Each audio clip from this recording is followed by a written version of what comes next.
नाम आपका? महेंद्र सिंह गौड़ कोली करा जी। तो ये जो पानी आ रहा है तो सरपंच प्रतिनिधि बता रहे थे कि भी कैंसर एलर्जी जैसी बीमारियां हो रही हैं। बस जोन सी भी बीमारियां दुनिया में नहीं होती जी। मैं किस गांव में जितने भी जी गांव पड़ा जी 20-25 गांव पड़ा कम से कम जिसके पास उनका यही हाल है जी। तो सरकार से कुछ अपील करना चाहेंगे? सरकार से अपील कर कर थक गए जी। कोई सुनने वाला नहीं है। सुनने वाला नहीं कहीं भी जी। वहाँ से मैंने कहा हमने कर लिया पड़ेगा मुख्यमंत्री हरियाणा का जो है उनको हमें आचमन करे इसका पानी का इसका ये सारा जमुना में जा रहा जी। अब दिल्ली वाले इस पानी को पी रहे जी। ये डबकोली कला का नाला है जो सरपंच बता रहे थे। पानी की आप देख लीजिए किस प्रकार के झाग आपको देखने को मिल जाएंगे और काला और गंदा पानी। हम आपको बता दें शराब की फैक्ट्रियों का पानी, यमुनानगर की फैक्ट्रियों का पानी यहाँ पर आता है। आप तस्वीरें देख सकते हैं किस प्रकार का काला पानी हो रहा है। सरपंच प्रतिनिधि ने आरोप लगाए कि इस ड्रेन में जो पानी है इसकी वजह से कैंसर की बात की जाए। हम आपको बता दें जी हाँ, एलर्जी की बात की जाए, काफ़ी बीमारियां गांव में पनप रही है। सरकार की आंखें बंद है। हम आपको बता दें कुछ लोगों से भी बात करने की कोशिश कर लेते हैं। सुभाष जी। सुभाष जी, इस पानी की वजह से जो ये नाले का पानी है इतनी स्मेल आ रही इसमें है। मैं तो जी एलर्जी बन रही जी। और जी सारा लोहा गल गया जी। हमारी टूमा खराब है जी इससे बम फोदे। कैंसर भी गांव में बता रहे, एलर्जी कैंसर। और जी इससे तो बहुत ज्यादा तकलीफ बढ़ रही जी। मुख्यमंत्री जी से कुछ कहना चाहेंगे? है जी। मुख्यमंत्री जी से कुछ कहना चाहेंगे? हाँ चाहेंगे तो जी ना या तो बंद करो जी या ना कोई मलाम लोग जी इसका कोई संविधान करो जी। नमस्कार, इस समय हम मौजूद है हरियाणा के जिला करनाल में। इस समय हम पहुंचे हैं ग्राम पंचायत डबकोली कला में, जहां भारत देश के माननीय प्रधानमंत्री स्वच्छ भारत मिशन का सपना देखते हैं, बैक टू का आगाज कर चुके हैं। लेकिन हम आपको गांव की स्थिति जरूर दिखाएंगे। एक नाले की ओर लेकर आपको चलते हैं और मैं अपने सहयोगी से अपील करूंगा कि वो तस्वीरें भी जरूर दिखाए। यहां पर खड़ा हो पाना मुश्किल है। हम आपको बता दें, हरियाणा सरकार की बात की जाए या हरियाणा के मुख्यमंत्री नायब सिंह सैनी की बात की जाए, जो समय समय पर स्वच्छ भारत मिशन के लिए प्रेरणा देते रहते हैं, लेकिन इस गांव में आकर एक बार जरूर देखें क्योंकि वो पहले भी आए हैं और उनके संज्ञान में यह मामला भी गया है।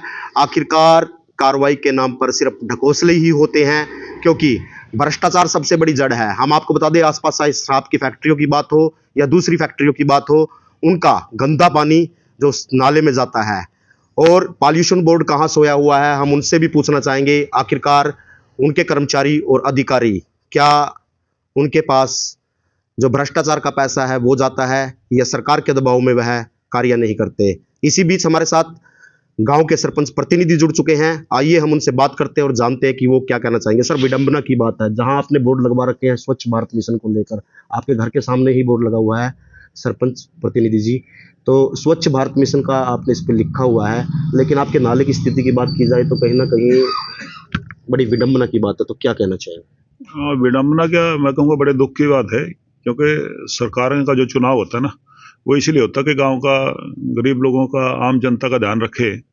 और ये समस्या तो हमारी आज की नहीं, बहुत काफ़ी समय पुरानी है और पुराने समय से हम इसकी आवाज़ उठाते आए हैं। पहले हमारे यहाँ पे करणदेव मंत्री जी थे, उनसे भी हमने निवेदन किया, आग्रह किया, चंडीगढ़ तक हमने कई चक्कर उनके पास लगाए हैं और उनको पता है कि उनके आसपास की समस्या है ये इसमें ये दोनोरा ड्रेन हमारे जो गांव का रकबा है उसमें पीछे तक इसकी इस्तेमाल में जमीन कटी है, लेकिन आगे जो हमारे गांव के पास ये जमीन है ये ड्रेन की जमीन नहीं, ये जमीन लोगों की अपनी मलकियत है।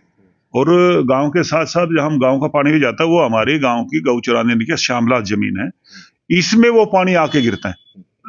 इसके लिए हमने कई बार उनसे प्रार्थना की है, मिले हैं विधायक हमारे रामकर कश्यप जी, इनसे भी काफी समय से मिलते आ रहे हैं। बार बार यह समस्या इनके संज्ञान में, वहां पे आप जाके देखेंगे तो वहां पे खड़ा भी नहीं हो सकता व्यक्ति, इतनी दुर्गंध है, केमिकल युक्त पानी है। और हमारे यहाँ पे सीएम साहब माननीय खट्टर जी आए थे, उनका प्रोग्राम गांव में ही हुआ था, उनके आगे समस्या रखी थी, उन्होंने भी डी साहब को यहाँ प्रोग्राम में खड़ा करके कहा था उनको कि भाई इसका पता करो। तो मैंने बताया था इसमें यहाँ पे एक शराब की फैक्ट्री अंशु माजरा में, उसका पानी आता है समय समय पे, वो डालते हैं इसमें, और बाकी यमुनानगर फैक्ट्रीज का पानी आता है सारा इसमें। तो ये पानी की समस्या गांव में, दुर्गंध इतनी है और उससे बीमारियां गांव में फैलती हैं। हमारे गांव में आप वहाँ पे जो पटड़ी के साथ साथ घर हैं उनके घर के आप बर्तन देखना, यानी कि 24 घंटे आप बिल्कुल साफ करके बर्तन रखो, 24 घंटे के बाद आपको काढ़ा मिलता है, उसका रंग ही चेंज हो जाता है और वहाँ पे कैंसर जैसी बीमारियां, खुजली जैसी बीमारियां गांव में बहुत त्रस्त हैं लोग बीमारियों से, और इसकी वजह से बार बार प्रयास करने से क्या नाम है भाई साहब? मेरा सोनू। सोनू भाई, ये जो पानी दिख रहा है, जाग उठ रहा है, जमीन काला पानी, इतनी स्मेल आ रही है हम भी खड़े, बहुत ज्यादा तो यहाँ बता रहे कैंसर और एलर्जी भी हो रही है। कैंसर, एलर्जी, दमे का रोग, हाँ। हर तरह की बीमारी लग रही है पैदौड़। भाई साहब ये देखो एंगल देखो, 1 साल की लगी एंगल है ये। हाँ। ये जर्म बिल्कुल बुद्धि हो चुकी है इसकी वजह, पानी की वजह से। तो यहाँ पे रहना बहुत दुर्बल हो रहा है, बहुत ज्यादा बीमारियों का घर बन चुका है। सरकार का इसकी तरफ कोई ध्यान नहीं है, प्रशासन बिल्कुल ही खत्म है, प्रशासन नाम की तो कोई चीज ही नहीं रही।